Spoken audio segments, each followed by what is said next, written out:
We agree. But it's a little bit deeper than that for me. Big Perk, we all know how sensitive KD can be. We've all experienced it. You know what I'm saying? I have, you have. Facts. No doubt about it. Facts. Kevin Durant is one of the greatest players to have ever played the game of basketball. Facts.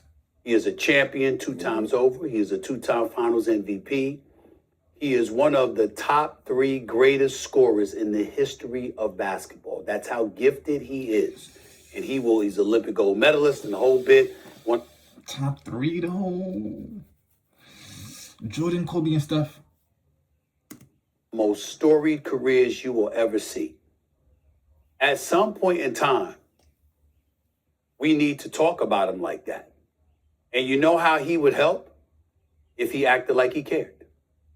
When you bring up the fact that he's not on the bench for game 3, well, who's on the basketball court at age 41 in his 23rd year? Do you remember, Big Perk, that there was a time where there was a debate?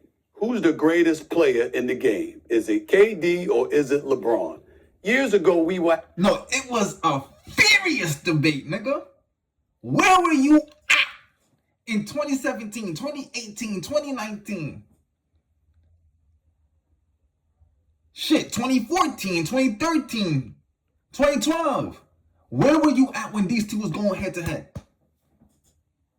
I'm gonna finish. I'm gonna finish before I start going hard. Hold on. Having that discussion. Mm-hmm. And the reason why universally it was recognized as being LeBron is not because of skill. It's because of leadership. Facts. Because somehow, some way. Facts. And now I see it.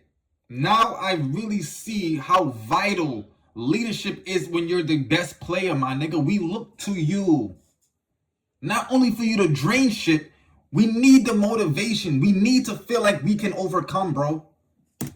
Bitch. Whether he's hurt, he's not playing, or he is playing, you always see LeBron on that bench. Whether he's injured or not, he's always the marquee. And somehow, some way, in some fashion, he's answering the call, meaning the magnetic attention that is brought to him. He didn't shy away from it. He embraced it. And you're looking for something like that from KD because you want the comparisons to be validated and justified. There is no question that as a talent, KD's talent is comparable to anybody in the history of the game. He belongs in a conversation on the elite level of the Hall of Fame. There's no shade or disrespect that deserves to go his way in terms of his skill set. But on far too many occasions, when he's been sensitive and we've gotten on him for being sensitive, what were we attacking him about? It wasn't his game. It wasn't his skill set. It wasn't his commitment to greatness on the basketball court. We were talking about those intangibles that lend itself towards being the leader that he needs to be to galvanize inferior players that wear the same uniform as him to uplift them in the best possible fashion. We questioned that about him, and he got defensive about that in the past. It happened in Phoenix. It happened in OKC. I'm the opposite. I might not have the skill. I have a good amount of skill, but my strength is motivation. I'm going to make you run through a brick wall, my nigga. When we get done out of this locker room, we're going to run through a brick wall. We can beat the 72 and 10 Bulls, bro. Trust me, we can, my nigga.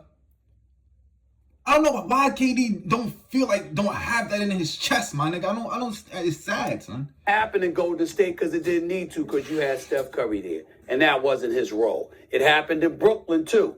We've always had these questions. And so here we are. I've seen him on the court. I've seen him imploring guys to do better. I've seen him cheering them on. I've seen him doing the things that he's supposed to do. I'm not implying that he hasn't done that in Houston.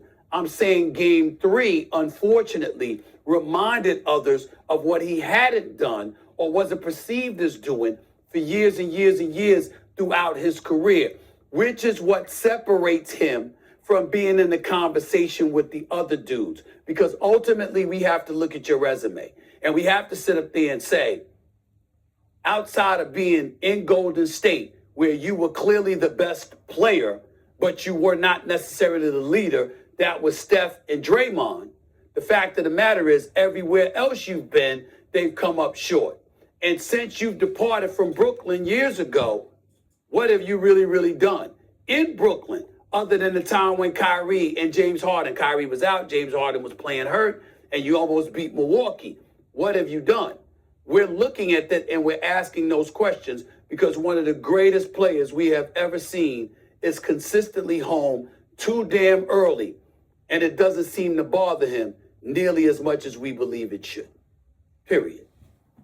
So we gotta say what's real about KD. We gotta say what's real about KD, and I'm gonna get out of here, man. KD really wanted a championship because he felt like once he get the championship, he'll be viewed like LeBron. Right? Once I get the championship, I'm gonna go to the Golden State Warriors. I'm gonna run it up. I'm gonna win 7 straight, and then I would literally eclipse LeBron and Jordan. I would literally be the greatest player of all time. But the heat was too much for him. The hate was too much for him. Right? The hate and the backlash, the praise he was getting, it wasn't loud enough for him. The insults, you snake, bitch, coward, two-faced, bro, it's hard, son. KD, you was never that tough, bro. You was never that,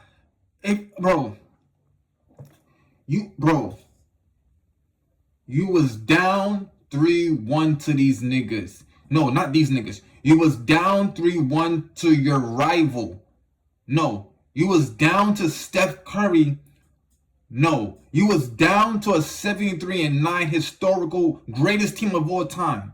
No, you was up 3, my fault. You was up 3-1 on the greatest team, on a 2-time MVP Steph Curry, on your rival. The Warriors and OKC had beef, y'all. Let's not act like they didn't have beef.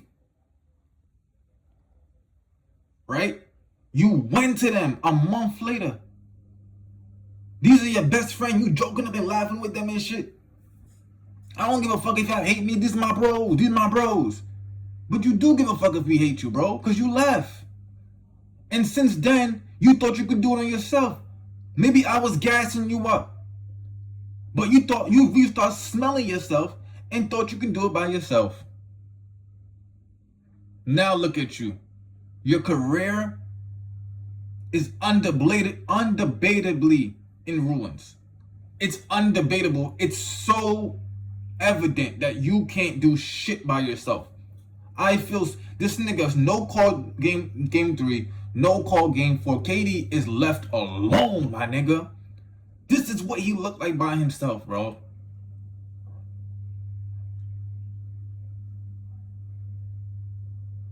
It's sad, but I still love KD.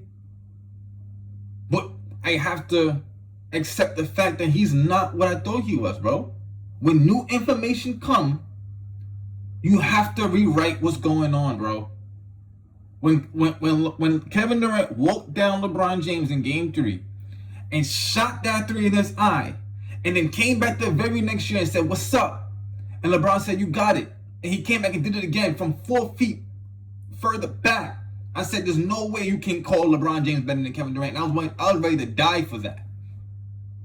This nigga is, LeBron James is 50 years old, and Kevin Durant wants no smoke. He won't even show his face on the bench, and for that reason, I'm just so disgusted. I'm ending this video.